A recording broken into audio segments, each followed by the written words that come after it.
ప్రభుత్వ ఉద్యోగులు వారి తల్లిదండ్రులను నిర్లక్ష్యం చేస్తే జీతంలో 10 నుంచి 15% వరకు కోత విధిస్తామని బడ్జెట్ సమావేశాల్లోనే ఈ బిల్లు తీసుకొస్తున్నామని సీఎం రేవంత్ రెడ్డి వెల్లడించారు.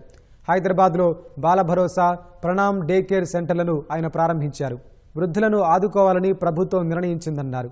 క్రీడల్లో రాణించిన దివ్యాంగులకు ఉద్యోగాలు ఇస్తామని చెప్పారు.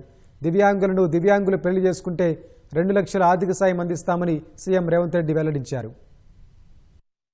దివ్యాంగులకు మా రాష్ట్ర ప్రభుత్వము మానవీయ కోణంలో సహాయ సహకారాలు అందించి మాలో ఒకరుగా కుటుంబ సభ్యులుగా వారికి సహాయ సహకారాలను అందించి సమాజంలో ఆత్మగౌరవంతో నిలబడే విధంగా సమాజంలో వాళ్ళు ఎదుర్కొంటున్న సమస్యల్ని పరిష్కరించే విధంగా ఈనాడు 50 కోట్ల రూపాయలతోటి వాళ్లకు పరికరాలను అందించడమే కాకుండా విద్యా రిజర్వేషన్లలో కానీ ఉద్యోగ రిజర్వేషన్లలో కానీ దివ్యాంగులకు వాళ్ళకి ఇవ్వాల్సిన కోటా ఇవ్వడానికి అన్ని రకాలుగా మన ప్రభుత్వం నిర్ణయం తీసుకున్నది.